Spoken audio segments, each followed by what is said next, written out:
Hello students, how are you? I hope सब बहुत अच्छे होंगे और प्रिपेयर है ना स्टडी करने के लिए. So student, we are going to start our grammar portion which is based on punctuations and capital letters. तो बच्चों ने तो पढ़े हुए हैं ना, सुना है ना पंक्चुएशंस क्या होते हैं, और कैपिटल लेटर्स के बारे में तो सबको ही पता है. तो हम पढ़ने जा रहे हैं punctuation is the part of using the proper marks, stops और points in the correct places in the composition. हम सेंटेंस के अंदर कैसे यूज़ करते हैं, प्रॉपर मार्क्स का कैसे यूज़ करना है, स्टॉप कहाँ पर लगाना है, पॉइंट कहाँ पर लगाना है, कोमा कहाँ पर लगानी है और कहाँ पर इन्वर्टेड कोमास का यूज़ करना है, वही हमारे पंक्चुएशंस होते हैं. Compare the following sentences carefully. Ankita comma, inverted commas के अंदर रखा हमने said the teacher is very beautiful. Ankita said the teacher is very beautiful. Words used in both the sentences are the same, but their meaning are quite different. The first sentence appears absurd.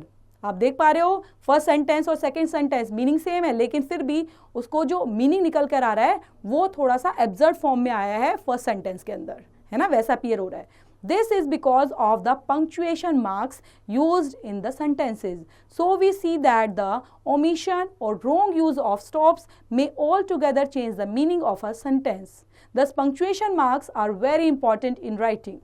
We use stops or marks of punctuation to separate one sentence from another or one part of a sentence from another part. है ना. तो punctuation marks क्या करते हैं, उनके through हम अपने दो सेंटेंस को सेपरेट कर सकते हैं, पार्ट ऑफ द सेंटेंस को सेपरेट कर सकते हैं एक दूसरे से. तो यही चीज़ें क्या करती हैं, हमारी पंक्चुएशन के लिए यूज़ होती हैं. लेकिन पंक्चुएशन मार्क्स हमारे कितने टाइप के हैं और किसको हम वन बाय वन पढ़ने जा रहे हैं वो देखते हैं. The principal punctuation marks are कौन से है, कोमा, है ना, ये सब पंक्चुएशन मार्क्स हैं बेटा. आप इनको रीड करोगे तो यही है comma, semi colon, interrogative, questioning mark, आपका full stop, marks of exclamation, colon, ठीक है. तो कोटेशन मार्क्स ये सब के सब हमारे किस में आते हैं, प्रिंसिपल पंक्चुएशंस है. लेकिन other marks in common use में कौन कौन से हैं, ये है एपोस्ट्रोफे, डैश, हाइफन, ठीक है, ये हमारे यूज होने वाले हैं. पैरेंथेसिस भी. General rule regarding the use of various punctuation marks. Below are given a few general rules regarding the use of various punctuation marks. कुछ हमारे रूल्स दिए हैं ना, तो रूल्स के बेस पर हम इनको पढ़ेंगे. The learner must, however, remember that these rules are by no means hard and fast and that there are exceptions to most of them. तो we will start from first one is comma से start करेंगे. comma कहाँ पर use होता है, the comma indicates the shortest pause between words. Okay, words के बीच में एक shortest pause देने के लिए we use comma to mark off the name of the person addressed. Nominative of addresses as doctor, comma the patient is serious. तो आपने देखा दो वर्ड्स है ना, इधर सेंटेंस है और डॉक्टर, उसके बाद में हमने कॉमा को इंडिकेट किया है और एक छोटा सा पोज भी लिया है. I tell you, sir, I have done it. I tell you, comma, sir, I have done it. तो यहाँ पर भी हमने क्या है, यहाँ पर डिफ्रेंशिएट करके कोमा के थ्रू हमने उसको पार्टीशन कर दिया एक सेंटेंस को और प्रॉपर तरीके से उस बात को बताया. To separate a series of words of the same parts of the speech as Karan is handsome, sincere and intelligent. The children laughed, jumped, danced and cried of joy. A comma generally not placed before a word preceded by and as. The farmer owned a piece of land, cattle, sheep and poultry. तो यहाँ पर देख रहे हो आप, हर एक चीज़ को land अलग है, कैटल है, शिप है, पोल्ट्री है, तो सबको अलग अलग करके बताया हुआ है. After a nominative absolute as, having taken her dinner, she went for a walk. यहाँ पे नॉमिनेटिव एब्सोल्यूट करके उस चीज़ को कोमा को किस तरह से यहाँ पे एग्जाम्पल्स के थ्रू बच्चों समझाने की कोशिश की गई है, तो इसको ध्यान से समझेंगे. Weather permitting, comma we shall go for a picnic. तो परमिटिंग के बाद ही कहाँ जाएंगे, पिकनिक पर जाएंगे, तो इसलिए वहाँ पर हल्का सा पोज दिया गया एक shortest. To mark of nouns, pronouns and phrases is apposition as.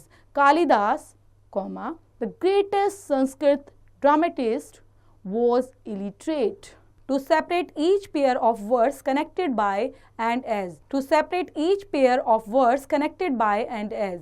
We should be humble and devout, serene and cheerful in our life.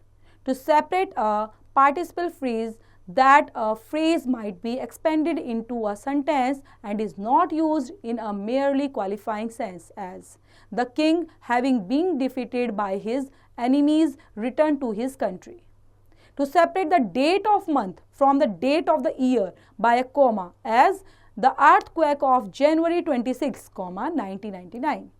Before and afterwards phrase clauses inserted into the body of a sentence, as money is after all the most important thing nowadays. To show the omission of a word, especially a verb, as the husband is an Indian, the wife German. Before a certain coordinative conjunction, as तो हम यहाँ पर क्या देख रहे हैं, coordinating conjunctions के through कहाँ पर किस तरह से इसको यूज किया गया है. To act as is not wisdom but is foolishness.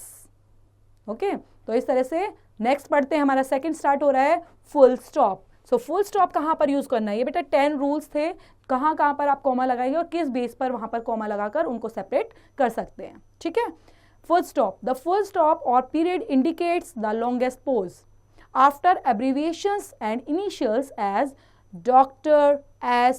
Radhakrishnan, MA, Master of Arts. तो आप देख रहे हैं कि यहाँ पर फुल स्टॉप कहाँ पर लगाया गया है, इंडिकेट किया गया है एक लॉन्गेस्ट पोज के लिए. ठीक है, इनिशियल जो था उसके लिए किया गया है. Full stop are often used in abbreviations though they are usually omitted in modern style.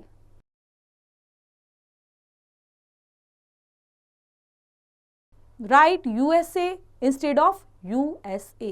Okay, तो वहाँ पर कॉमा लगाकर ही करना है, जस्ट आपको USA नहीं लिखना, क्योंकि अगर हमारा वहाँ पे फुल स्टॉप प्रेजेंट हो रहा है इसका मतलब वहाँ पर वो एक लॉन्गेस्ट कोई फॉर्म आ रही है. यू का मतलब यूनाइटेड है वहाँ पर, है ना, तो ऐसे नहीं लिखना USA, बल्कि U full stop S full stop A full stop. To mark the end of an assertive and imperative sentences as do a kind deed every day. Imperative sentence के अंदर oceans are full of water, so assertive sentence में. next is colon. colon कहाँ पर use करते हैं, colon क्या show करता है बच्चे, colon शो करता है shorter pause than a full stop but a longer pause than a semicolon. ठीक है, semicolon से बड़ा और full stop से छोटा. तो it is often used with a dash after it as semicolon. Before examples, enumerations and explanations as the Times of India says 80 killed, 70 wounded and 100 arrested during Gujarat riots. To introduce a quotation or speech के लिए, we all know the proverb time and tide wait for no one. To separate two contrasted sentence के लिए, main purpose is gold disposes. To separate two sentences when one is used to explain something in connection with the other, as I can't eat the rice, it is underboiled. Okay, so these are some rules जो आपको follow करने हैं. Next है semicolon के लिए. Semicolon, colon के बाद हमारा सेमीकोलन है, वो कैसे यूज करना है और सबका मार्क देखेंगे बेटा कैसे है ना. The semicolon marks a greater pause than that indicated by a comma. तो यहाँ पर भी रूल्स है कहाँ कहाँ पर सेमीकोलन यूज करना है. To separate lengthy coordinating clauses where the coordinate conjunction is omitted. The rain fell in the torrents, the sky was dark, the road was deep in mud, the way was long, the weary travels plodded on in silence.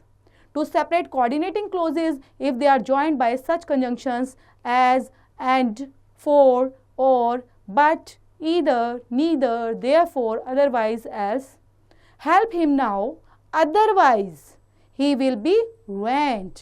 तो आपने देखा coordinating conjunctions की तरह कैसे use करें इसको.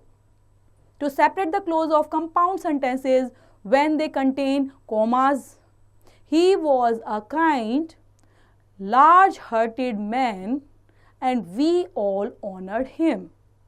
Okay, semicolon को. To separate clause for the sake of emphasize करने के लिए. So many people, so many thoughts. To separate a series of loosely connected clauses, उसको देखते हैं एग्जाम्पल्स के साथ. Reading make a full man, speaking a ready man, writing exact man. So next is mark of exclamation, exclamation mark. के लिए the mark of exclamation is used after interjection, exclamatory phrases के साथ, exclamatory sentence के लिए कौन कौन से word होते हैं एक्सक्लामेशन के लिए? Alas, hurray, bravo, oh dear, terrible, what luck. Okay, so ये सबके पीछे आपने देखा एक्सक्लामेशन मार्क को बताया गया है। It is also use in place of comma after a vocative when it is emphatic as rascal you are the one who cheated me. तो यहाँ पर रास्कल करके और एग्जैक्ट एकदम सडनली एक्शन को दिखाया गया है, so that's why we are using here exclamation mark at the end of the sentences. So next is mark of interrogation. Interrogation के लिए question mark. Okay, so the mark of interrogation is used instead of full stop after a direct question. Direct question पूछते हैं तो हम क्या interrogation mark लगाते हैं, इसी को हम question mark भी बोल देते हैं. When did you come? He said, who is here? Next is quotation marks. So quotation marks, ये कोटेशन मार्क्स हैं बच्चों. इन्वर्टेड कॉमास और quotation marks are used to enclose the exact words used by a speaker as the teacher said hard work is the key to success. तो quotation में आया ना, teacher ने क्या बोला? Hard work and is the key of success. तो इस तरह से एपोस्ट्रोफे, एपोस्ट्रोफे हमारा यूज होता है कहाँ पर? टू शो करने के लिए the omission of a letter और लेटर्स एज आई एम. ठीक है, तो वहां पर एपोस्ट्रोफे को आई एम को हमने शॉर्ट बनाया और हमने बोला आम. डू नॉट को डोंट एपोस्ट्रोफे यूज करते. टू शो पोजेशन के लिए गर्ल्स फ्रॉक, तो पोजेशन क्या है? गर्ल्स की फ्रॉक. सो गर्ल्स एपोस्ट्रोफे लगाया गर्ल के बाद और एस इंडिकेट किया है, तो इसका मतलब पोजेशन को शो कर रहा है. The children's mother. To indicate the plural of certain words, figures and signs as for twos, teas, fifths, do your first and cross your t's. तो इस तरह से हम क्या करते हैं? एपोस्ट्रोफे को प्लूरल ऑफ सर्टेन वर्ड के लिए, फिगर्स करने के लिए, साइन के लिए एपोस्ट्रोफे का यूज करते हैं. Next is dash. डैश कहाँ पर यूज करते हैं बच्चे? The dash also separate parts of a sentence when a sudden change of thought matter comes in. If only he had helped me but it does not matter now. To ensure a scattered object के लिए भी हम इसको use करते हैं. Relatives, friends, companions all deserted him. Next is hyphen. Hyphen का use, it is also to use to form compounds beginning with a few prefixes like co, ex, non, vice, self, cooperate, ex principal, non violence, vice president, self control. उनके लिए आप देख रहे हैं सभी words के बीच में हाइफन लगा है ना, तो वो क्या कर रहा है? Compound, form compound with a few prefixes लगाकर. To join the parts of a compound word जैसे passer by, on looker, sister in law, तो हाइफन लगा के हम उनको compound word. It is use to form compound fractions and compound numerals के लिए जैसे 2/3, 1/5. तो यहाँ पर फ्रैक्शंस की फॉर्म में भी हम इसको कंपाउंड न्यूमेरल्स में भी यूज करते हैं. The use of capital letters. Use of capital letters में to begin each fresh line of poetry. कहाँ पर आप कैपिटल लेटर का यूज करेंगे? कोई भी पोइट्री होती है और उसकी फर्स्ट लाइन स्टार्ट होती है तो वो हमेशा कहाँ से स्टार्ट होगी? फर्स्ट वर्ड जो होगा उसका फर्स्ट जो लेटर होगा वो हमेशा कैपिटल लेटर ही होगा. Okay, so on a chair in the market place. To begin a sentence as the earth is a planet. Okay, so इस तरह के सेंटेंस में भी हमेशा first word capital. To write the pronoun, interjections, aha, oh, my god, तो यहाँ पर भी आपका first word capital. To begin all proper noun के साथ adjective derive from them. America, American, India, Indian, इन सब के साथ नाउन, प्रॉपर नाउन के साथ आप लगाएंगे. जो वर्ड स्टार्ट करेंगे वो भी first letter capital. For all nouns and pronouns referring to God, the Lord, the Almighty, इस तरह से. To begin words, titles and degrees के लिए जैसे यहाँ पे लेट गवर्नर लिखा है, डॉक्टर मोहन सिंह लिखा है, तो हर एक वर्ड में आप देख पा रहे हो फर्स्ट वर्ड कैपिटल ही है. टू बिगिन पर्सनिफाइड ऑब्जेक्ट्स जैसे ओ लाइफ, व्हाट आर यू, तो यहाँ पर भी क्या कर रहे हो? आप पर्सनिफाइड कर रहे हो चीज़ों को, इसलिए यहाँ पर भी फर्स्ट वर्ड आपका कैपिटल. लेटर कैपिटल होगा. To begin names of days, season के साथ, मंथ्स के साथ, टाइटल ऑफ बुक्स के साथ, नेम्स ऑफ प्लेसेस के साथ और particular things, all important words in a heading के साथ भी, जैसे December, Harvard Bridge, Tuesday, summer, तो यहाँ पर भी सब first word capital. To begin names of communities के साथ, पॉलिटिकल पार्टीज़ के साथ, वहाँ पर भी आप क्या करने वाले हो, फर्स्ट वर्ड कैपिटल लगाने वाले हो. तो देखा आपने कहाँ पर हमारे कैपिटल वर्ड यूज़ करते हैं और किस तरह से हर एक रूल्स के साथ हमें समझाया गया है. जितने भी पंक्चुएशन मार्क्स थे हर एक का रूल था और किसी के अंदर थोड़े ज़्यादा रूल हैं, किसी के अंदर कम रूल्स हैं, लेकिन उन रूल्स को ही फॉलो करके then we have to apply in our sentences. So make practice, और हमेशा की प्रैक्टिसिंग में रहना ही है बच्चों, है ना. तो प्रैक्टिस करते रहेंगे. Thank you student, thank you for watching.